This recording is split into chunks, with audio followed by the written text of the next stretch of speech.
Tell us then, Sir Wade. What is your plan? Nothing fancy. You, Lady Jill and I make for Buett Bridge, and provoke the main host at their encampment. Sensing an opportunity to end the Guardians, the Black Shields will call for reinforcements, who will be met from the rear by parties of my brothers hidden throughout the surrounding hills.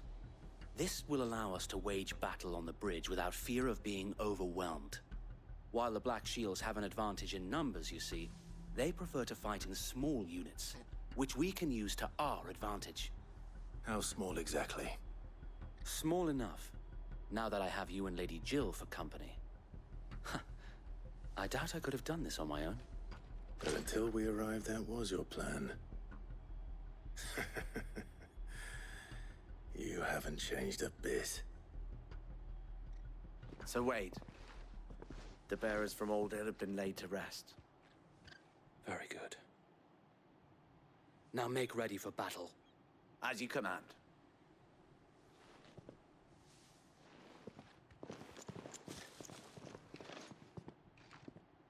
Thank you, Sir Wade. Perhaps now they will find peace. There is but one thing which will grant them peace. Putting an end to the Black Shields. And so we shall.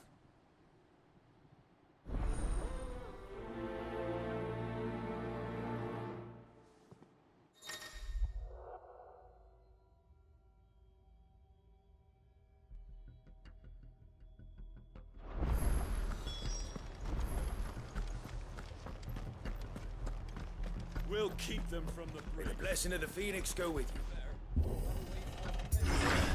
How long have you been pursuing the Black Shields?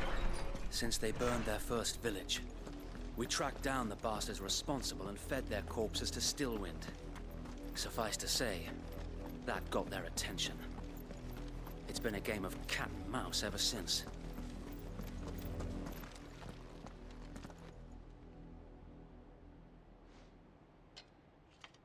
What is it now? I told you! We bear a message for the Vicereine.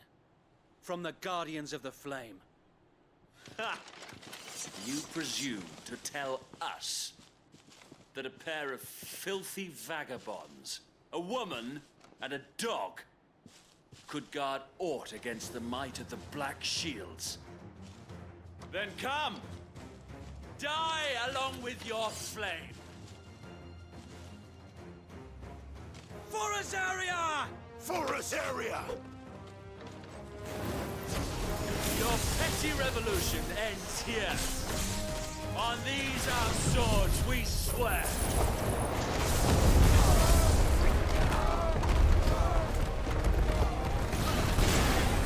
Get him.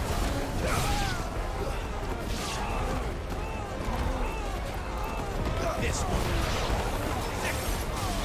This one. Bloody hell! Reinforcements from the far bank! Another one. Find their battles for them.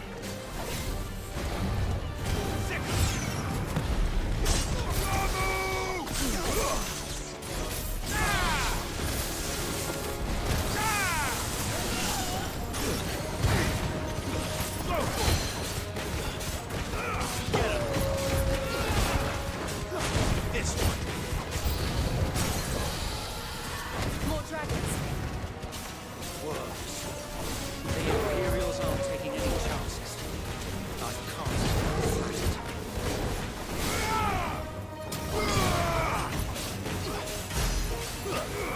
Over here!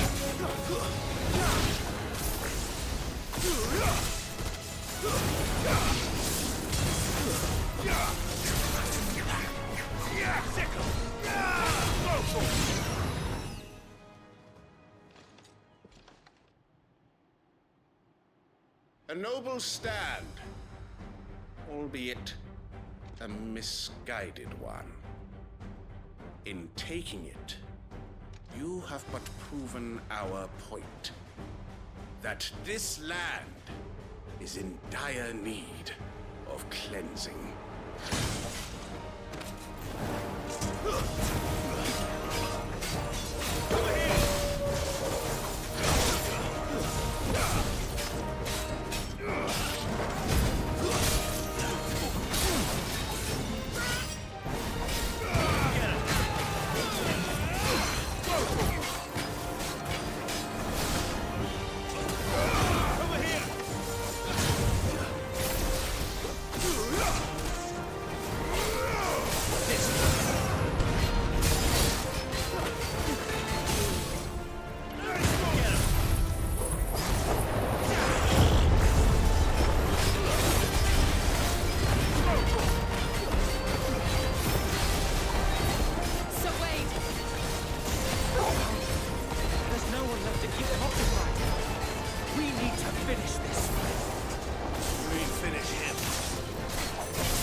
I don't see any more. Nor do I. The plan worked. It did. It bloody worked. We sent every last one of the rotten bastards straight to the mud! My, Lord, perhaps this will be enough to stop the Cullings. For the time being, at least. Perhaps. Though I doubt my mother will take this loss well. She'll move swiftly to see her minions' ranks replenished. And then it will all begin again. I often wonder if the nation we once knew is gone for good. Her fields rot. Her people starve. We battled to preserve the flame that was, but for every foe we fell, another springs up in its place. Yet be that as it may, it is still our home, and we must fight for it, as we always have, and always will. For as long as the Firebird's flame burns in our hearts, the Duchy cannot die, and her loyal subjects may dream of a day when the Rosarian standard flies over Rosalith once more. So wait, Think we should fall back to Port Isolde before the garrison sends reinforcements? A sound strategy, my lord.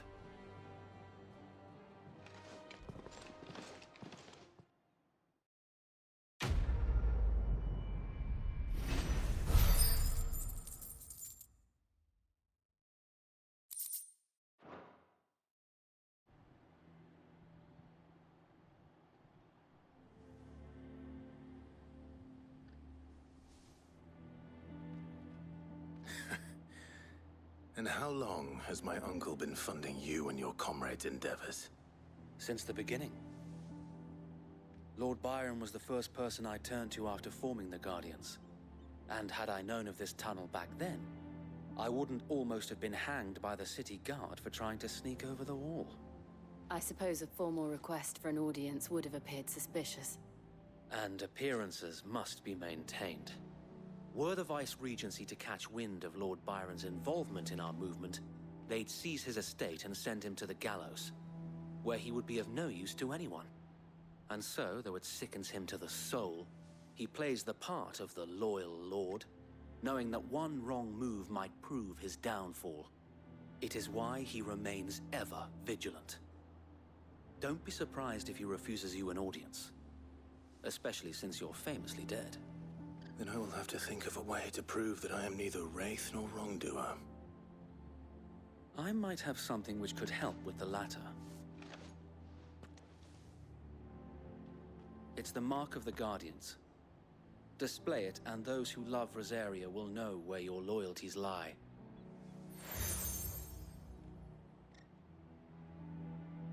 I shall wear it with pride. Be sure that you do. I don't want my men attacking you again. Unless you deserve it. If only Sir Tyler could have been here to see you. Or the Lord Commander. Thank you, Sir Wade. If there is ever anything you need. I know. Go on now, my lord.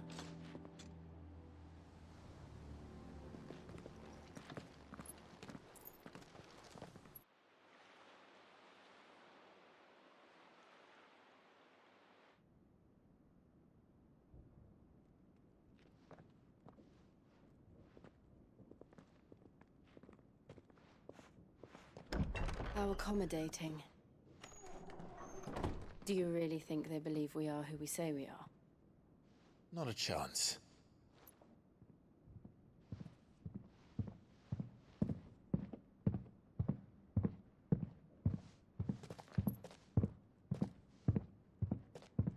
Right, I guess. My uncle believes we're imposters here to rob him. And means to string us up himself.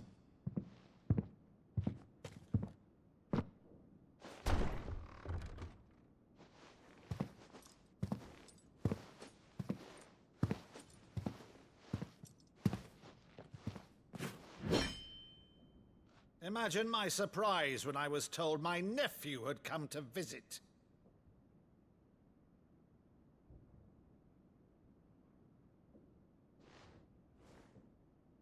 Clive Rosfield died long ago. And for uttering his name here, you shall pay with your tongue!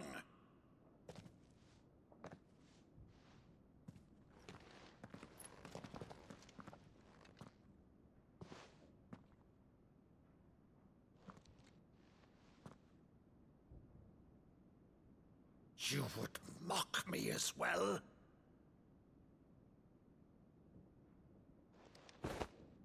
It is I, Sir Crandall of Camelot, loyal servant to Her Serene Holiness, Saint Sybil the Unshod. Meadow, thou vile sorcerer, for thy crimes against church and crown, I shall have thy head.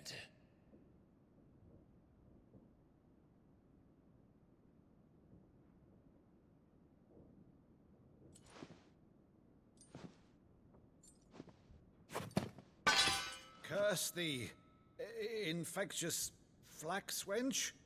Even in death, must thou plague me still?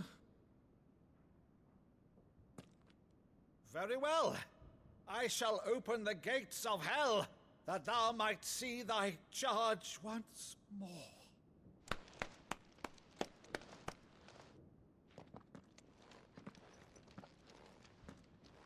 Bravo, Uncle. You're still the finest Meadow in the twins. Oh, Clive, my dear boy, it's really you.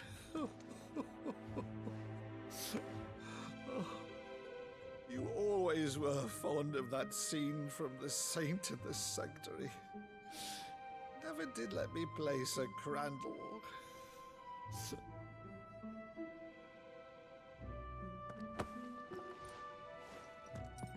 I have a favor to ask, Uncle Byron. Rutherford, inform the kitchens.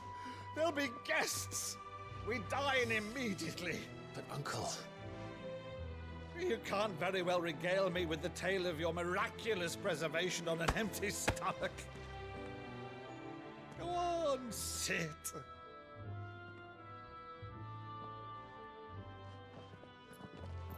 See that you use the good plates, Rutherford.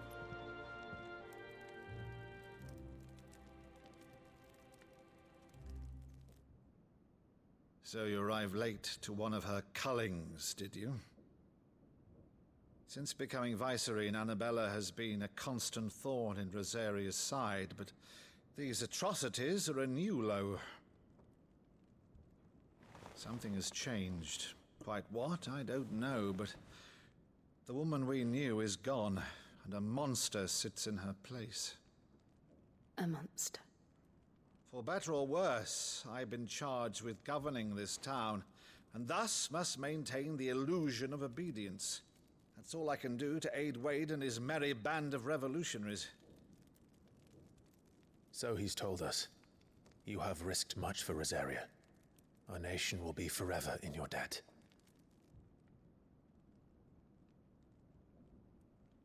It has been 20 years, Clive.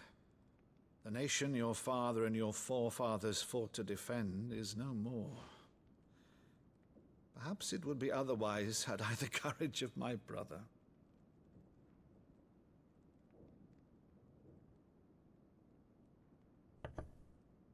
All right, if it's a ship you require, a ship you shall have.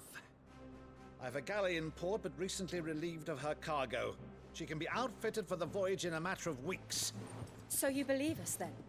About everything? Believe you? Ha! Only a fool would believe even half of the things you claim. But until tonight, only a fool would have believed my nephew still lived. And besides, I have it on good authority that Clive is telling the truth. Whose authority? Your own, of course. You've always been a terrible liar. Is that true? It's not untrue. Let's say no more about it, eh? It wouldn't do to linger on my nephew's greatest failing.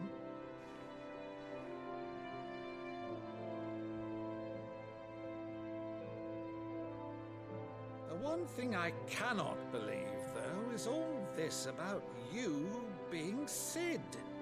You were always such a good boy. But now you're quite the outlaw. Which, if I'm not mistaken, would make me an outlaw's uncle. Right then, who shall we pillage first? Rutherford, fetch me my cutlass. This will be fun.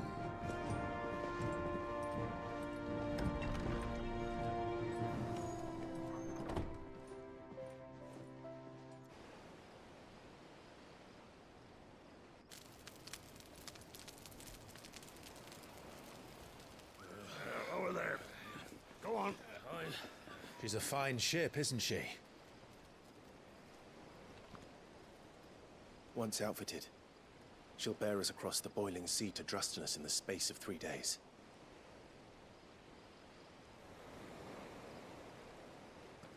Something on your mind?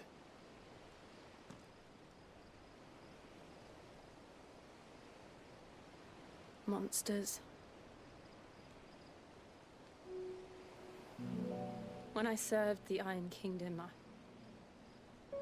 I did so because I saw no other choice. Because once they learned that Lash would not move me, they turned it on those who could.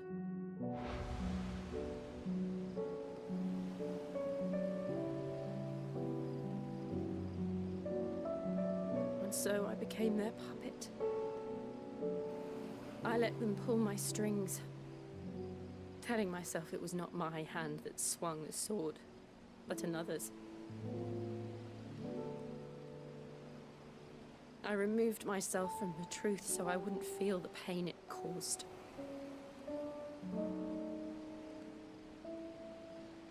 And before I knew it, I no longer felt anything.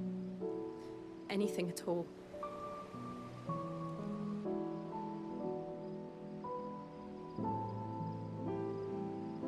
I had become a monster. Jill.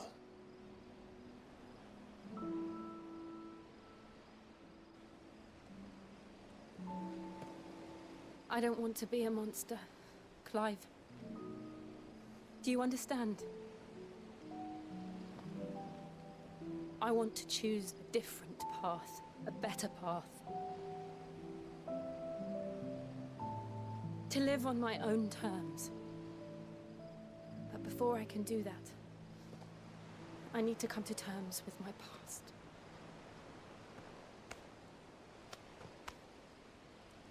And when you do, I'll be standing there with you, just as you stood with me.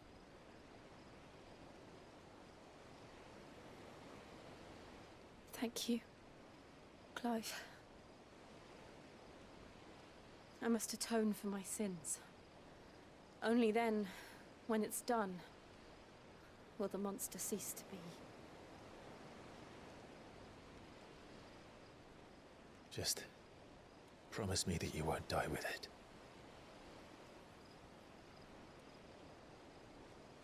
Now, let's get some sleep.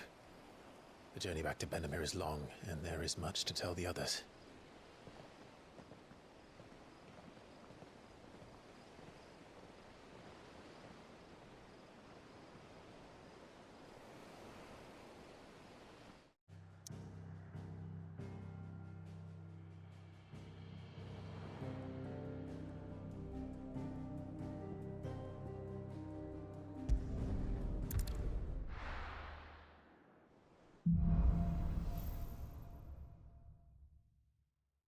Only the Founder knows what awaits us in the Iron Kingdom.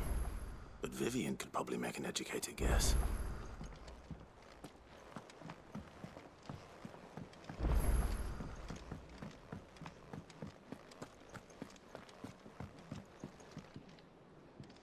I didn't take you for a scholar, Ivan. Oh, this? Well, it's Valisthea, a culinary pilgrimage. I borrowed it from old tomes. Seems there's no creature in the realm so foul it can't be cooked up into something delicious. Think I'll stick to the unfoul ones, thanks. Oh, where's your sense of adventure, Sid?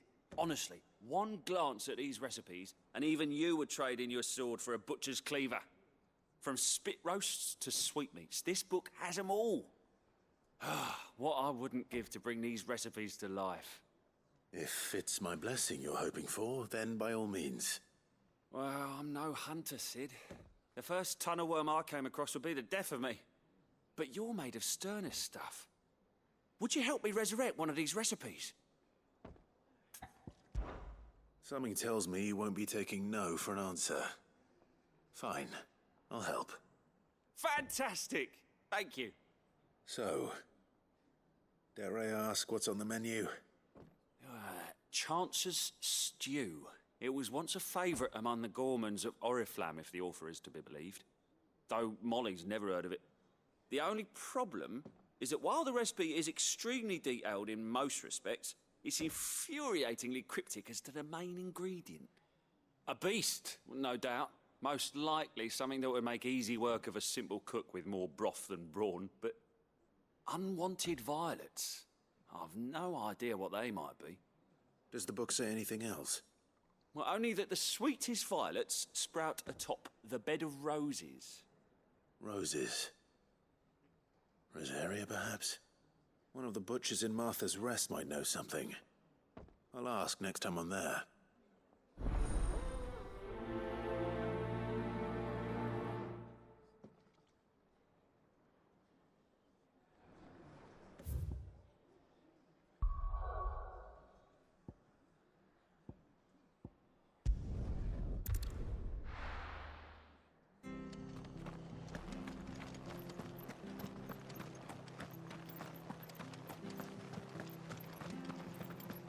Thank you for sticking with us. Those of us who are still here have to look after each other, don't we? Ah, welcome. Times may be hard, but if you got the gill, I got the goods. What can I do you for? Unwanted violets, if you have them. Though I'd gladly settle for learning what they are if you don't. Why, I haven't heard folk call them that since I was a lad. You're looking for scorpion tails. Unwanted violets is what folk used to call them back in the day. They turn a wicked purple when you boil them up, hence the name. Used to chuck them in the pot when there weren't nothing else on offer, when there was a war on, that sort of thing. Thankfully, times aren't yet as hard as that. And even if they were, you wouldn't find anyone selling them these days. Do the scorpions still live nearby? I dare say they do. 3 Reeds would be your best bet, if memory serves. Thank you. You've been most helpful.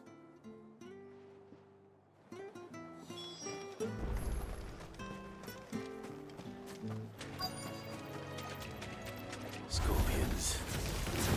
At least I know what I'm up against. To me, Blades!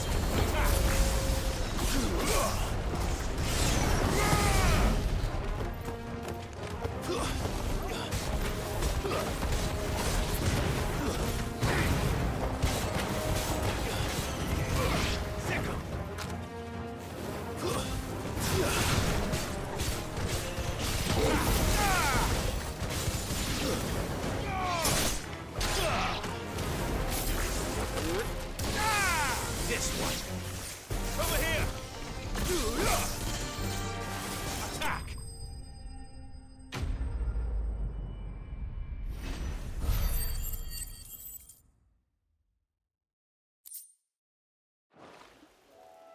I better get this back to Yvonne before it goes bad.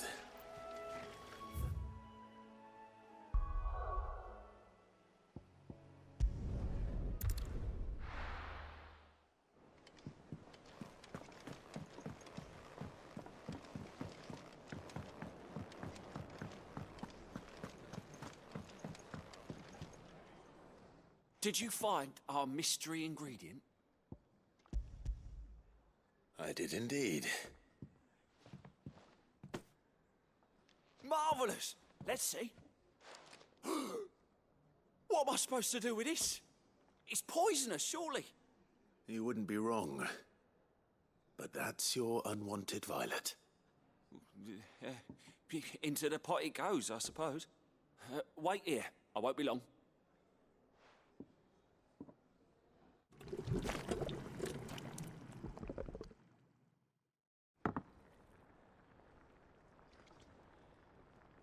I present Chance's Stew, risen once again from the ashes of obscurity. Grab a spoon, Sid. Let's eat while it's hot. I'm, not hungry. Well, it'll be too late once I've licked the bowl clean. Your loss.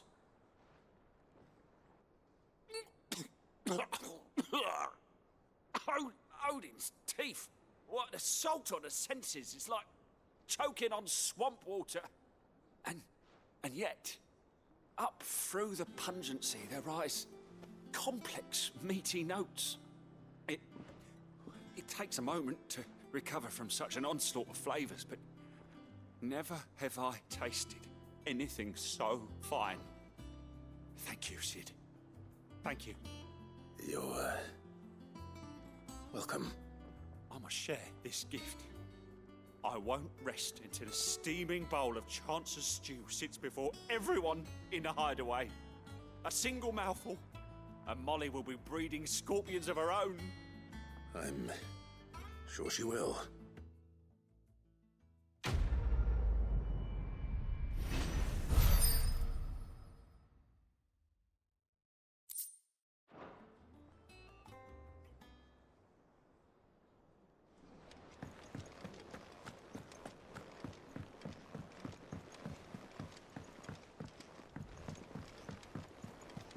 I could have sworn we had a few more. Typical nobles. How did we never hear There are about new these billets guardians being of flame? posted every day. Clive! Oh, am I glad to see you? Is something wrong? Well, it's Blackthorn. He ain't himself. And if I'm honest, he ain't been for a while. Yet normally it only takes a couple of drinks to perk him back up, but not this time. Something's getting him down. And whatever it is, he ain't telling. It's like he's lost his spark, you know? He's barely got enough fire in his belly to get the ump about stuff. But I'm thinking he might if we both bent his ear, 'cause he respects you, innit? So, what do you say? Fine. If you think it will help. I knew you'd understand. But if he doesn't want to talk, we let him be. He'll open up when he's ready. All right. Now, he'll only smell a rat if we both turn up at once. So, I'll go first, and you can meet us at the forge. Wait a bit, then head over when you're ready.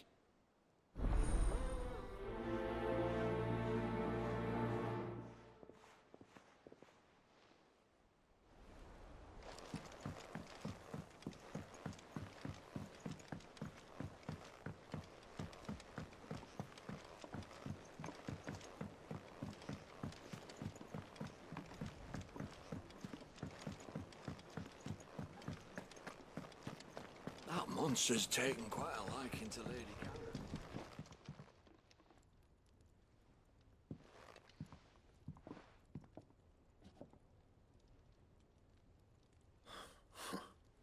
First August, and now you. What are you pair up to? What's it got to do with me? August was worried that something had been weighing on your mind. I thought you might want to talk about it. Did you now? I told you not to stick your nose in my business. What'd you go and do? Clive just wants to help, innit? What's so bad about that? Talk to him. You never know, you might feel better for getting it all out in the open. Please, mate. I'm worried about you. Phil shut you up. It's nothing really. Stupid. Not the sort of thing you bother people about. Why don't you tell us all the same?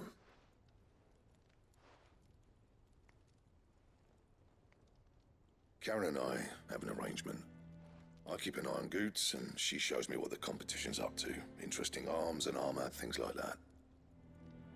Anyway, the other day, she shows me a cuirass she's come by. Masterpiece of level work. Light, supple, and tougher than it had any right to be. Made my stuff look like heavy, clumsy shit. Should have brought the bastard thing there and then just to study it, but I was too proud. Now every time I reach for my hammer, I'm reminded that I'm not the craftsman I thought I was. There. You happy? You got what you came for? Now piss off. All right. We're going.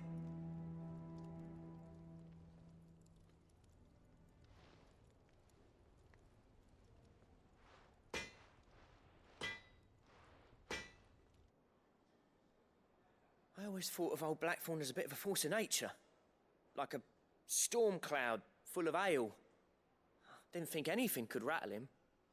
Least of all a stupid piece of leather. Blackthorn's always taken pride in his craft. Questioning it means questioning himself. Something tells me this is only going to get worse. If he has doubts, it will affect his work, which will only add to his problems. We need to nip this in the bud. I couldn't agree more. He said he should have bought that cuirass. Perhaps we should track it down for him. Assuming you're happy to help, that is. Too bloody right I am. Glad to hear it. First things first, then. We need to speak to Karen. That monster's taken quite a liking. Karen, do you have a moment? Blackthorn mentioned that you'd recently come by a leather cuirass. An exquisite example of the craft, from what he told us. And he ain't been himself since he saw it. So we thought we'd buy it for him. Sorry, sold it already. Didn't think Blackthorn cared for it the way he turned his nose up. But it was nicely put together, that's for certain. Even if the bloke who made it is a bit of an odd one. Happened across him on my travels. Makes all his stuff to order, but the fella who commissioned it refused to pay. He didn't like the colour of summit. So I took it off his hands for a fair price. You don't know where we might find him, do you? Like I said, he's a bit of an odd one. Doesn't even have a workshop. He doesn't trust hunters neither, which means he spends as much time out tracking beasties as he does working their hides. I see.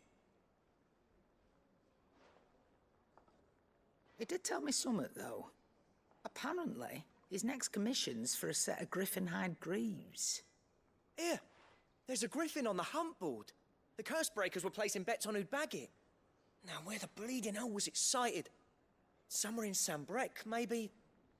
Care Northern, that was it. Thank you, Karen. We'd be lost without you. At least you admit it. So, it sounds like going after that griffin might be the best chance we have of finding our roaming leatherworker. I'll leave the hunting to you if you don't mind. While you get on with that, I'll ask around the markets. See if I can't sniff out who he is and where he's hiding. Good idea. Hopefully one of us will be able to track him down.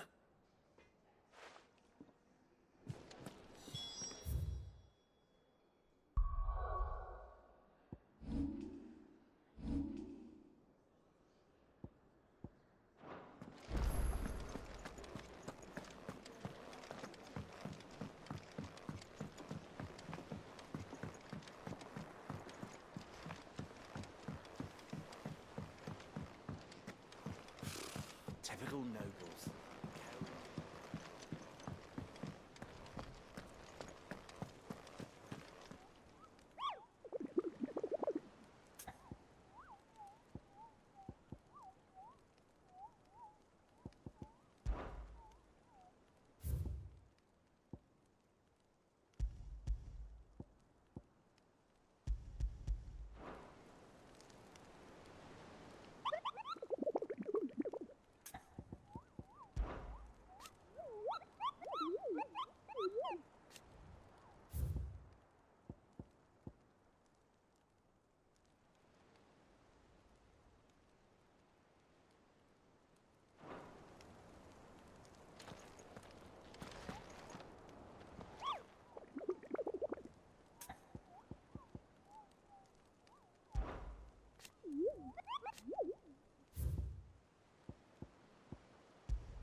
Griffins don't exactly make for easy prey. Let's hope our craftsman hasn't bitten off more than he can chew.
Is something there, boy?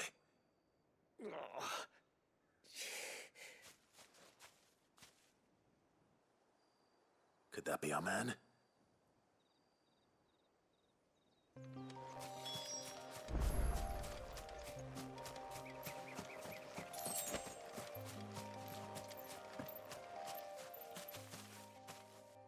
Are you all right? Dare say I'll survive. That griffin caught me before I could get an arrow off. Must have lost sight of me in the grass, though. I'd be dead if it hadn't. More likely than not. The name's Camille. I'm a lowly leather worker, if you couldn't tell by the smell of me. Not so lowly from what I hear. Do you remember selling to a merchant by the name of Karen? She's not an easy woman to forget. Bought a cuirass from me after I lost my buyer. Quite taken with my work, as far as I recall. Didn't stop her bartering me down to a pittance, though. She send you for a refund? It's not her who sent me.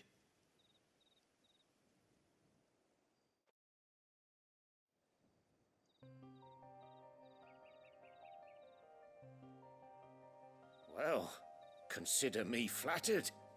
You should be. He's a master of his art, and not an easy man to impress. Blacksmiths are proud folk. It's a rare thing indeed for one to praise a glorified tanner. And I don't imagine an impressive swordsman like yourself would be getting your steel from any but the best.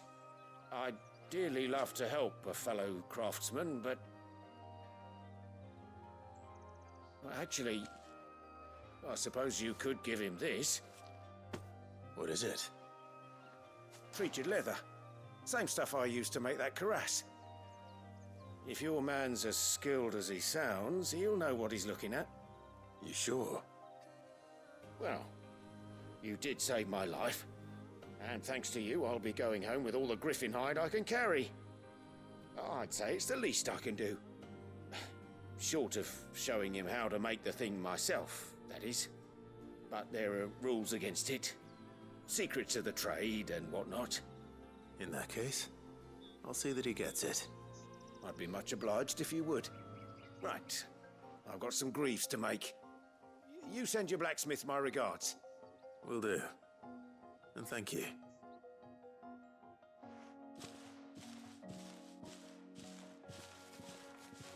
Hopefully this will sweeten Blackthorn's mood.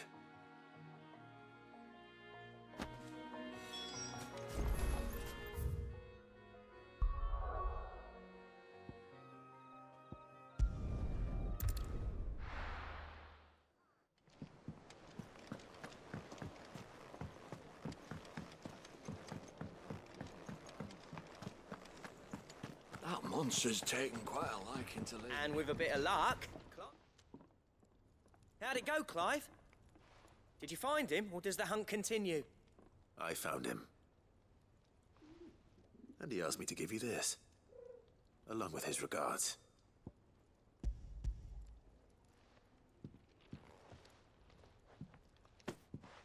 You're joking.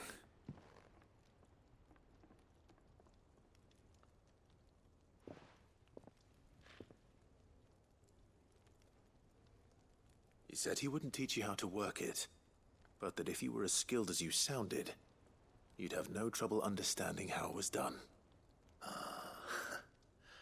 So that's his secret. Crafty bastard. He's layered and cross-grained it. Good few times, too. No wonder it's tough. And that's no ordinary oil he's used to get that finish. Oh, this is fine work. Even finer than I thought. Yeah? I'll take your word for it. Just looks like leather to me. Still, I'm glad you're happy. Here, Clive. You didn't happen to catch the fella's name, did you? Camille, I believe. I thought as much. There ain't many leather workers in the realm daft enough to do their own hunting, see? And his name kept cropping up when I was asking around. Turns out he's from Tabor. And again, most leather workers are. But our friend Camille guards a long-held family secret, the details of which are the subject of some debate in the leather-working community. Then we better keep this close to our chests. Listen, sorry for putting the both of you to all that trouble. Should have kept my moaning to myself. Still, I'm glad you found him.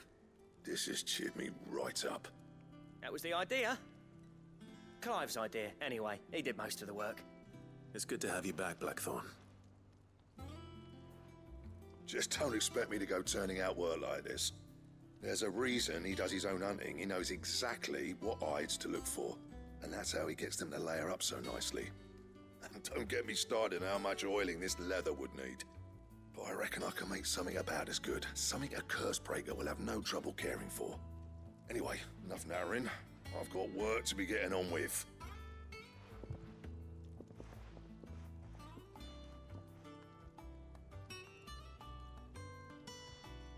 Looks like we won't be needing a new blacksmith. As if there was a better one out there. It wouldn't have been the same anyway. No one spins a yarn like old Blackthorn in his cups. Right, now that's sorted, I've got duties to attend to. Thanks, Clive. You've given me my mate back.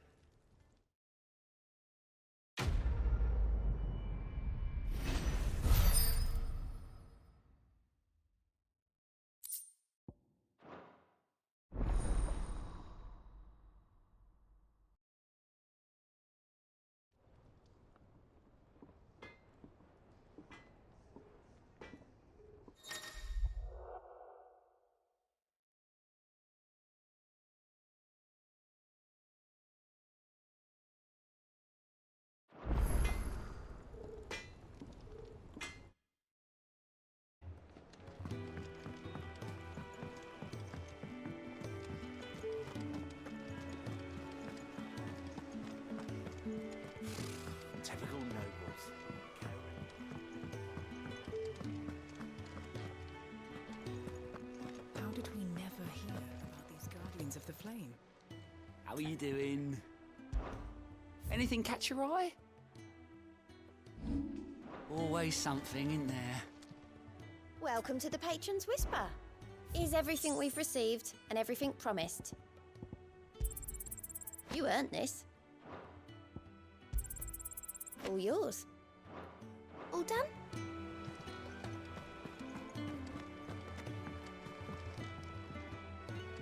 Back again, Lord Rosfield. I'm touched that you should find me such good company. It is not your company, but your counsel that I seek on this occasion. Ever the charmer. What will it be today, then? The Iron Kingdom. I need to know what to expect. You'll soon be setting sail for Drake's Breath, then, I take it. The mother crystal that rises from the boiling sea.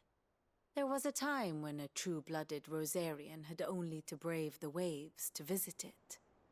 But then the Ironblood made their move.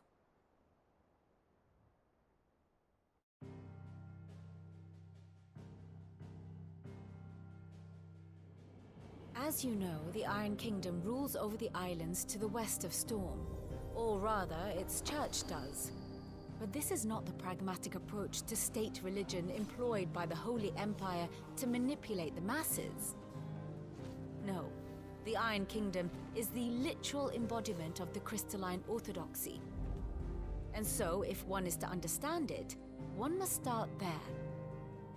As the name implies, the orthodoxy holds the mother crystals sacred, and they do not take kindly to heathens plundering the objects of their worship for the means to fill washtubs and light lamps with frivolous feats of magic. Indeed, the faithful consider ether a sinful thing, a poison no less. And to them, a dominant is an instrument of evil, albeit one they have proven only too happy to turn against their enemies.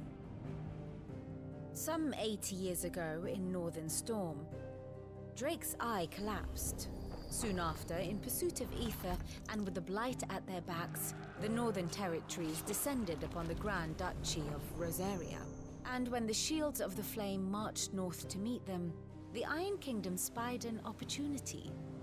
A few short days later, the Crusaders landed on the island of Mount Drastanus, home of Drake's Breath, and plucked it from the Duchy's grasp.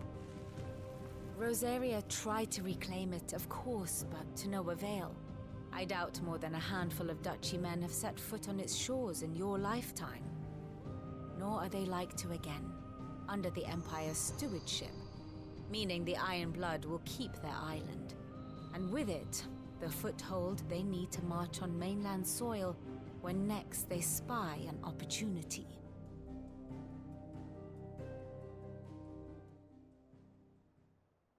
The Mother Crystal is both the object of the Iron Blood's worship and their gateway to the continent, making Drastanus the holiest of holy grounds, from which the Orthodox Crusade shall one day sail forth to claim the remaining Mother Crystals, or die trying.